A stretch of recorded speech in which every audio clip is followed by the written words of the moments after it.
हरे कृष्णा। श्री कृष्ण गोविंद हरे मुरारी। हे नाथ नारायण वासुदेवा।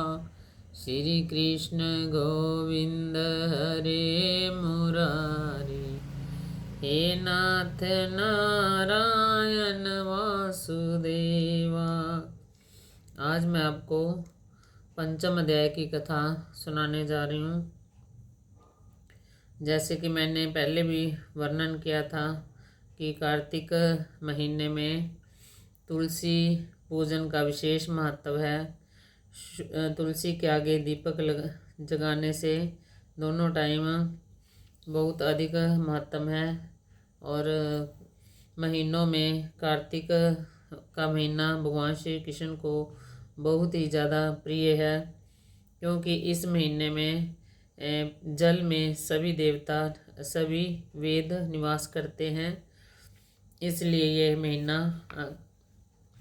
सुबह उठकर एक रात्रि पहर रह जाने पर जो कोई मनुष्य स्नान करता है उसे कोटि कोटि जन्मों का उसका जो पाप है नष्ट होते हैं और अंत में उसे मुक्ति को प्राप्त होता है, जो नियम से कार्तिक का व्रत करता है।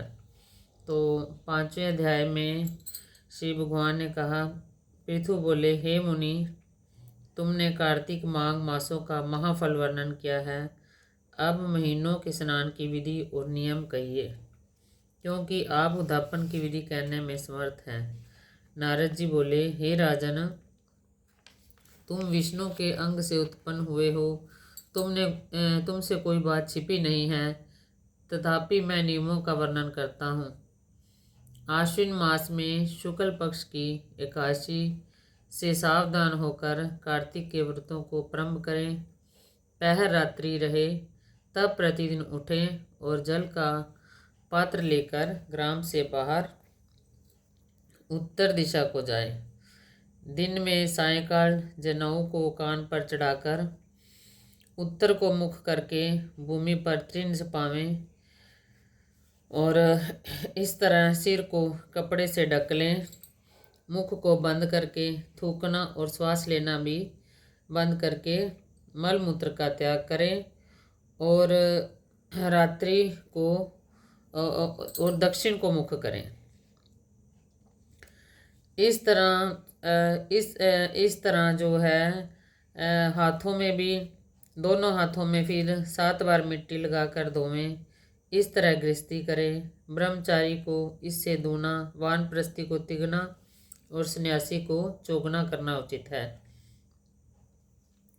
जो शौच दिन के लिए कहा है उससे आधा रात्रि में, इससे भी आधा रोगी करे और इससे भी आधा मार्ग चलने वाला करे। नहीं करने से संपूर्ण क्रिया निष्फल हो जाती है।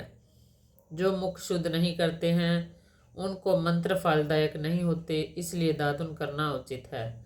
दातुन लाते समय वृक्ष से कहें कि हे वनस्पति, हमको आय, बल, यश, तेज, संतान, द्रव्य, वेद पाठ की शक्ति और बुद्धि दें।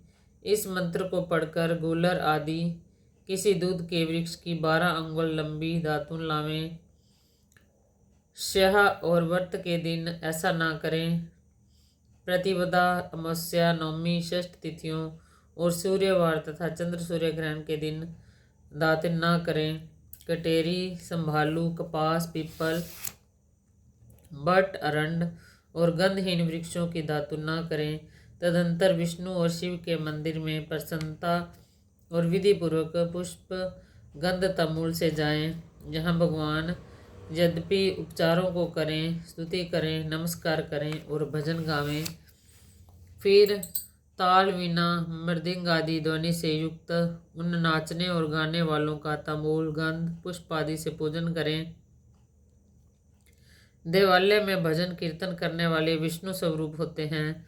जैसे सतयुग आदि में तप, यज्ञ, दान आदि भगवान को पुष्टि के देने वाले होते हैं, वैसे ही कलयुग में भक्तिपूर्वक भजन कीर्तन। हे पार्थ, मैंने जब भगवान से पूछा कि आप कहाँ निवास करते हो, तब वह बोले, हे नारद, मैं वैकुंठ तथा योगियों के हृदय में नहीं रहता हूँ। मेरा निवास भक्ति में, कीर्तन में है। गंध पुष्प आदि से मेरे भक्तों का पूजन करने से मैं इतना प्रसन्न होता हूँ जितना कि मैं अपने पूजन से नहीं होता।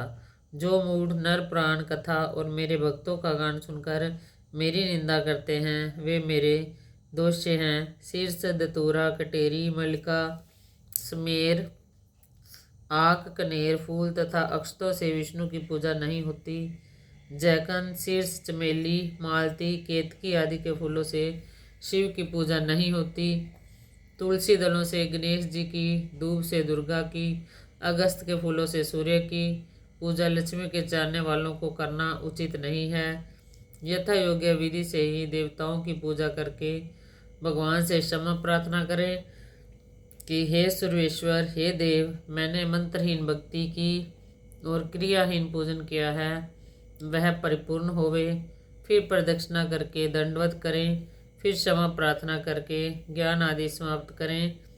जो कार्तिक की रात्रि विधि पूर्वक विष्णु और शिव का पूजन करते हैं वे अपने पूर्वजों से हित निष्पाप होकर वैकुंठ को चले जाते हैं।